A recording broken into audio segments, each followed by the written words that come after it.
24 तासचा विशेष उपक्रम.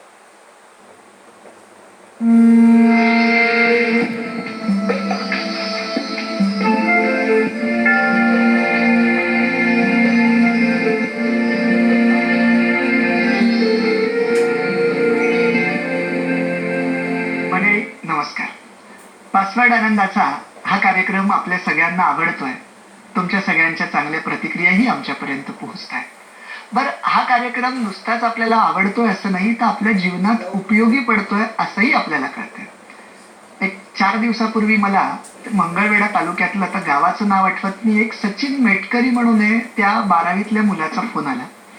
मला म्हणाला, म्हणे पासवर्ड आनंदाच्या या कार्यक्रमामुळे माझा अपघात होता होता वाचला, मला एकदम काही कळेना. मी म्हटलं, काय झालं नक्की सांगा. म्हणे, तो जे तुम्ही वाहनाच्या गतीवर नियंत्रण ठेवा अशाबद्दलचा एक जो एपिसोड केला होता, माझे बाबा ते ऐकत होते. बाबांनी मला जवळ बसवलं आणि म्हणाले, ऐक रे, बघ ते काय म्हणतात. मी म्हणे, तो एपिसोड तुमचा ऐकला. मीही विचार केला की अरे, खरंच रस्त्याची अवस्था विचित्र आहे आणि पुढचा चुकला तर आपला ऍक्सिडेंट होऊ शकतो. तेव्हापासून मी गाडी सावकाश चालवायला लागलो. आणि कालचा प्रसंग तुम्हाला सांगतो. माझी गाडी कंट्रोलमध्येच होती, पण एक कुत्रा आडवा येता येता वाचला. म्हणजे माझा स्पीड कमी होता म्हणूनच तो उडू शकला नाही. पण मला तेव्हा आपल्या कार्यक्रमाची आठवण अशासाठी झाली की जर मी माझ्या मागच्या गतीप्रमाणे जर चालवत असतो तर माझं काय झालं असतं. मला खूप छान वाटलं. तुम्हाला धन्यवाद देण्यासाठी फोन केला. मंडळी, अशा पद्धतीच्या प्रतिक्रिया जेव्हा आमच्यापर्यंत येतात तेव्हा आम्हाला खरंच वाटतं, ज्या उद्दिष्टासाठी हा कार्यक्रम सुरू झाला ते उद्दिष्ट तुमच्यापर्यंत पोहोचत आहे. तुम्हा सर्वांचं पुन्हा एकदा स्वागत. आणि आजच्या पासवर्ड आनंदाचा विषय आहे, चांगल्या सवयी मनाला लावा, हाच आनंदाचा खरा पासवर्ड असेल. म्हणजे सवय म्हणजे काय? एखादी गोष्ट आपण वारंवार जेव्हा करतो, सतत करतो, रोज करतो, तेव्हा आपोआप तिची सवय होऊन जाते. मग आपण सवयीचे गुलाम होतो आणि मग आपण तसंच करायला लागतो. आता 2 प्रकारच्या सवयी आहेत. वाईट गोष्टीही आपण सातत्याने केल्या की त्या आपल्या पिंडात भिनत जातात. मग वाईट कामं आपण अशी करतो की आपल्याला वाटत सुद्धा नाही. चोरी पहिल्यांदा केली जाते तेव्हा काहीतरी वाटत असतं, पण तो जेव्हा निर्ढावलेला चोर होतो तेव्हा मात्र त्याला त्या चोरी करण्याचंही काही वाटत नाही. तसंच चांगली सवय आहे. चांगल्या सवयीचंही तसंच आहे. जेव्हा आपण एखादी चांगली गोष्ट सतत सतत करतो तेव्हा तीच सवय पुढे आपलं चारित्र्य बनते. मग चांगलं सत्शील चारित्र्य बनायचं असेल तर चांगल्या सवयी लावून घेतल्या पाहिजे. खूप चांगल्या सवयींबद्दल बोलता येईल, पण मी इथे काहीच चांगल्या सवयींबद्दल बोलतो. सगळ्यात मूळ पाया जो आहे सगळ्या सवयींचा, तो पाया म्हणजे पहिली सगळ्यात चांगली सवय जर आपण आपल्या मनाला लावून घेतली तर आपल्या आयुष्यात, आपल्या पूर्ण दिवसात किती आनंदानं भरलेला दिवस असेल. आणि ती सवय म्हणजे पहाटे लवकर उठणे. रात्रभर जागून आणि मध्यरात्रीपर्यंत जागून पहाटे लवकर उठणे असा त्याचा अर्थ नाही बरं का. किमान 7 तास तरी झोप मिळाली पाहिजे. रात्री 10ला झोपून सकाळी 5ला उठणे किंवा पहाटे उठणं, किमान 7 तास झोप आणि पहाट अनुभवणं. आपण जर पहाट अनुभवली तर असं म्हणतात म्हणण्यापेक्षा ते सत्यच आहे की जेव्हा पहाटेच्या वातावरणामध्ये आपल्या शरीरातील 72,000 नाड्यांना जो ऑक्सिजन मिळणार आहे सकाळच्या त्या वातावरणात, तो दिवसभर आपल्याला मिळणार नाहीये तितक्या शुद्ध पद्धतीचा, तितकी शुद्ध हवा. एक मात्र आहे, दिवसभरामध्ये आपल्या शरीरात ऊर्जा टिकवायची असेल, आपल्याला दिवसभर आनंदी ठेवायचा असेल तर सकाळी उठलं पाहिजे. थोडासा त्रास होईल. कुठला त्रास तोही मला माहिती आहे. माझे काही कॉलेजचे मित्र आणि विद्यार्थी मित्र जर हे विशेष करून ऐकत असतील तर त्यांना याचा अनुभव असेल की नेमके 5चा गजर वाजतो, तो झोपेतच बंद कधी केला जातो त्याचाही पत्ता लागत नाही आणि 8 कधी लख्खन वाजतात तेही कळत नाही. पहाटे उठताना जाग येते, पण असं वाटत असतं अंगावर घेऊन झोपावं. त्यात एक वेगळा आनंद असतो, त्यात एक मजा असते, असंही कुणाला वाटत असेल. पण मला म्हणायचंय, तो जो 5 मिनिटाचा नाहीच, 2 मिनिटाचा मोह असतो ना, तो जरा बाजूला सारला आणि झोपेला जरा बाजूला केलं आणि अंथरुणातून उठलो आणि मग जर पहाट अनुभवायचं ठरवलं तर काय काय करता येईल हो? सकाळी मॉर्निंग वॉक ज्याला म्हटलंय ते मॉर्निंग वॉक जर सकाळी त्या पहाटेच्या वातावरणात आपण केलं तर तुम्हाला जाणवेल मॉर्निंग वॉक करताना तुमच्या श्वासाला जी एक अशी लय प्राप्त होते, ती लय आपला जीवन समतोल करण्यासाठी पुढे दिवसभर आपल्याला मदत करत असते. सकाळी आपण जे अनुभवतो म्हणजे आपल्याला तशी नजरही पाहिजे. सकाळचं ते सकाळ सकाळ आपण अख्खी अंगावर झेलत असतो. तो सूर्योदयाचं ते पाहणं असेल, ती सकाळ कशी होते हे पाहणं म्हणजे एखादा चित्रकार त्याच्या कुंचल्यातून असं चित्र साकार करतो ना, तसं सृष्टी आपल्या समोर ती सकाळ अशी त्या कुंचल्यातून साकार करावी त्या पद्धतीनं आपल्या नजरेसमोर ती सकाळ उजाडत असते आणि आपण त्याचे साक्षी असतो. आपल्या तनात मनात सगळीकडे असा आनंद भरलेला असतो आणि दिवसभरासाठी ती साठवणूक ठरते. जी माणसं सकाळी लवकर उठतात त्यांना आरोग्य लाभतं. आमच्या गावातल्या एक आजीबाई आहेत, खूप वर्ष झालेत तरी भाजी विकतात. मी एकदा त्यांना विचारलं होतं, का हो तुम्ही इतकी वर्ष झाले भाजी विकताय, काय नक्की तुम्ही इतक्या सुदृढ इतके आरोग्य संपन्न कशा? त्यांनी मला उत्तर दिलं, माझ्या आरोग्याची गुरुकिल्ली आहे पहाटे उठणं. मग मला कळलं की ते पहाटे लवकर उठून वाशीच्या बाजारात जाऊन भाजी घेऊन येतात आणि दिवस उजाडायच्या आत त्यांनी भाजी आणून विकायला सुरुवात केलेली असते. बघा तुम्ही आजूबाजूला गावामध्ये कुठेही, मी सांगतोय म्हणून नाही, तुम्ही तुमचं निरीक्षण करून पहा. जी जी माणसं कामाधंद्या निमित्तानं व्यवसायाच्या निमित्तानं पहाटे उठतात आणि पहाटेपासूनच कामाला सुरुवात करतात त्यांच्या जीवनामध्ये आरोग्य लाभतं. ती माणसं शांत असतात, आनंदी असतात, खेळकर असतात, मोठ्या ऊर्जेनं काम करत असतात. तुम्हाला याचा आनंद घ्यायचा असेल तर एक महिनाभर लावून बघा सवय आणि नंतर एखाद दिवशी उशिरा उठून पहा, दिवस कसा जातो ते बघा. आता मला याची कल्पना आहे, नाईट ड्युटी करणारे काही आहेत, काही कंपन्यांमध्ये जाणारे आहेत. प्रत्येकालाच ते अनुभवायला मिळेल असं नाही, पण ज्यांना ज्यांना शक्य आहे त्यांनी त्यांनी करायला कोणत्या प्रकारची हरकत आहे? मला दुसरी एक चांगली सवय सांगायचंय. तुम्ही कल्पना करा, पहाटेचं उठणं झालंय, मॉर्निंग वॉक झालाय, थोडासा योगा झालाय, अंघोळ झाली, सगळं आटोपलंय आणि आटोपल्यानंतर 7 वाजलेत, मनामध्ये असा उत्साह आहे आणि 7 वाजलेत, कामावर जायला अजून 2 तास आहेत, 9 वाजतायत, 9 वाजेपर्यंत 2 तास आहेत आणि त्या 2 तासात एखादं छानसं पुस्तक जर समोर घेतलं आणि त्या 2 तासात जे वाचन होईल त्यानं अख्खा दिवस असा चांगल्या पद्धतीनं आपल्या समोरून जातोय असं आपल्याला वाटेल. बरं, नुसतं पुस्तक वाचून नाही तर त्याच पुस्तकातल्या ज्या ज्या काही, मी या सवयींबद्दल बोलतोय की कोणती चांगली सवय. पुस्तक वाचणं ही तर चांगली सवय झालीच, पण त्याच्या पुढचा टप्पा हा आहे की तुम्ही पुस्तकात जे वाचलंय ते तुम्ही एकदा वाचलंय, तुमच्या डोक्यातनं नंतर निघून जाऊ शकतं. तुम्ही जे वाचलंय त्यातलं जे जे चांगलं आहे ते तुम्ही ऑफिसला गेलात, कुठे तुमचा मित्र आहे, येता जाताना गप्पा मारताना त्यातले काही मुद्दे तुम्ही त्याला ऐकवा.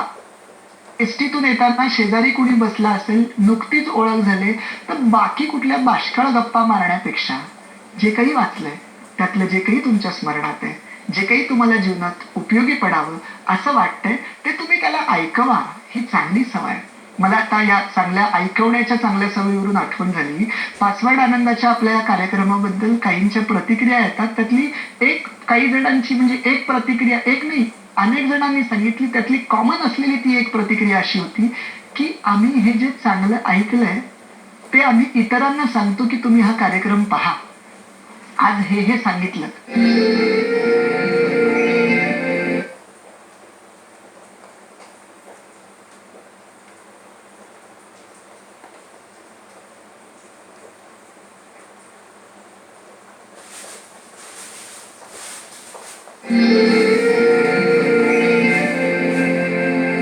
मला एक साताऱ्याच्या काहीतरी, मला नाव आठवेना त्यांचं, पण त्यांचा मुलगा सॉफ्टवेअर इंजिनियर आहे पुण्याला.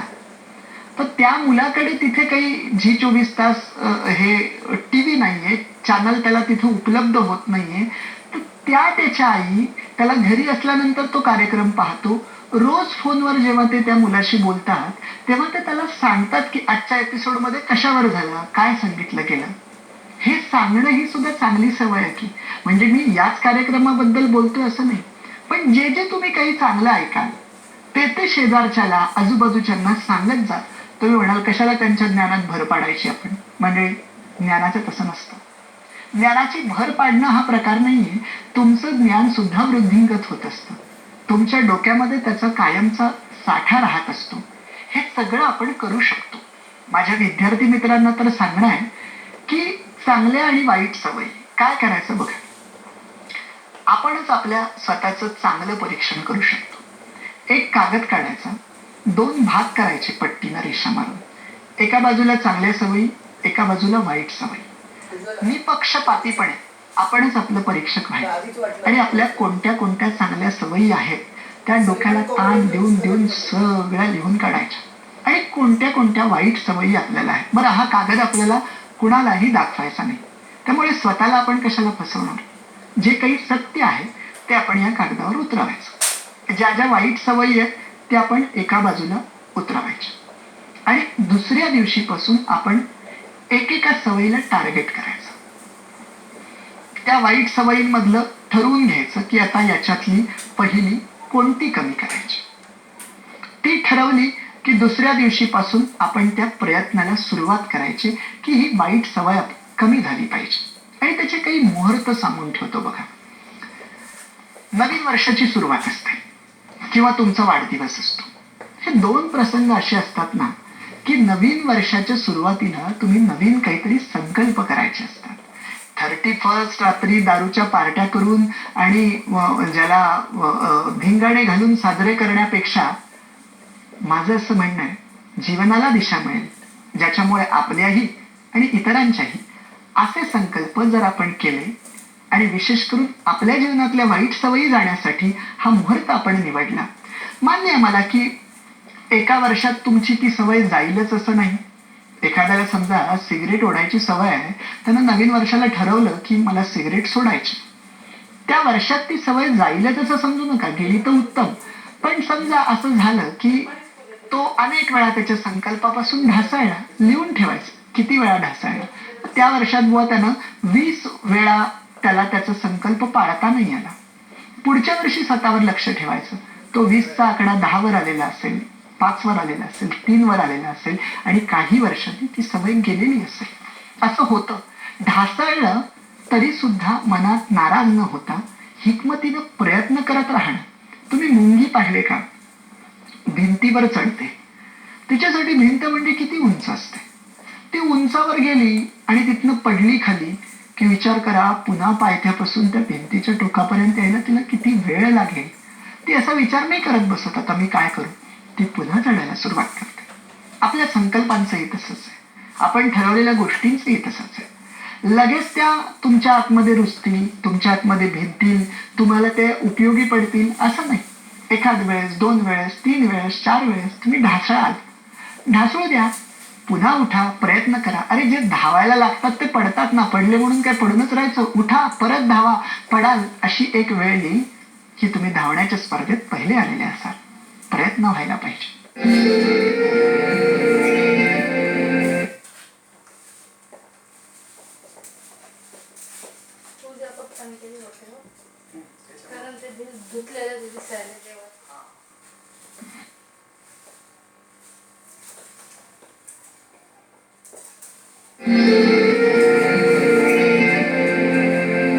म्हणजे अहो कुणाकुणाला काय काय सवयी कसल्या कसल्या असतील त्यांचं काही सांगता येत नाही बरं का. म्हणजे मी तुम्हाला मगाशी म्हटलं तसं काही जणांना वाईट सवयी लागतात तर लागतात आणि त्या टिकतात पण. एक विनोदाचा भाग म्हणून सांगतो. मी एका पुस्तकामध्ये वाचलं होतं की एका माणसाला कसली सवय होती तर शब्द आहेत ना, शब्द, त्या शब्दांबद्दल तो इतका विचार करायचा आणि त्याच्याबद्दलची वाक्य तयार करायचा. म्हणजे एकानं सांगितलं म्हणे पक्या शास्त्रज्ञ झाला आमचा. म्हणे कसा पक्या शास्त्रज्ञ झाला तर तो माणूस असं पटवून द्यायचा. चला म्हणे पक्या ना, पक्याचं उलट करा काय होतं, कॅप. कॅप. कॅप म्हणजे काय? टोपी. टोपीचं उलट करा, काय होतं? पिटो. पिटो म्हणजे काय? मारा. माराचं उलट करा, रामा. रामा कोण होता? देव. देवचं उलट करा, वदे. वदे म्हणजे काय? वदे म्हणजे बोले. बोलेचं उलट करा, लेबो. लेबो हा कोण होता? शास्त्रज्ञ होता. म्हणून पक्या काय झाला? शास्त्रज्ञ झाला. असं शब्द म्हणजे सुतावरून स्वर्ग गाठण्याची काही जणांना सवय असते. काही जण बोलताना तर त्या ठिकाणी असं काही बोलत असतात ना, म्हणजे दर 2 शब्दानंतर त्या ठिकाणी असं येत असतं. म्हणजे मग त्यांची अशी वाक्य होतात की मी त्या ठिकाणी गेलो होतो पण त्या ठिकाणी ते आले नव्हते, त्या ठिकाणी ते आले नव्हते म्हणून मी त्या ठिकाणाहून घरी आलो आणि त्या ठिकाणी परत गेलोच नाही, घरी आलो ते त्या ठिकाणीच थांबलो. आता हे ऐकणं बरं, ही अशा काही सवयी शिकवणाऱ्या व्यक्तींना जर असतील आणि ते जर प्राध्यापक असतील तर मुलं अक्षरशः वहीवर नोट्स काढत नसतात. पुढचे प्राध्यापक किती वेळा बोलतायत त्या ठिकाणी याची वारंवारता ते करत असतात. असंही होतं. काहींना तर अशी बोलण्याची सवय असते, काय म्हणता? अरे बापरे, खरंच की काय? अशी सवय जडते ना की त्या माणसाला तुम्ही जरी असं गमतीनं म्हटलात ना, तुम्ही ना मूर्ख आहात, तरी तो म्हणेल काय म्हणता? अरे बापरे, खरंच की काय? सवयींबद्दल मी बोलतोय. ह्या विनोदी सवयी तुम्हाला अशासाठी सांगितल्या की प्रत्येकाला वेगवेगळ्या पद्धतीच्या सवयी असतात. माझं म्हणणं आहे, मी सांगत बसण्यापेक्षा, मी तुम्हाला काहीतरी शिकवतोय असं म्हणण्यापेक्षा आत्ता कार्यक्रम संपल्याबरोबर लगेच कागद काढा, सांगितलाय तो मार्ग वापरा, तो भाग करा आणि तुमच्या वाईट सवयी निघून जाऊ देत. तुमच्या आयुष्यात आनंदाचा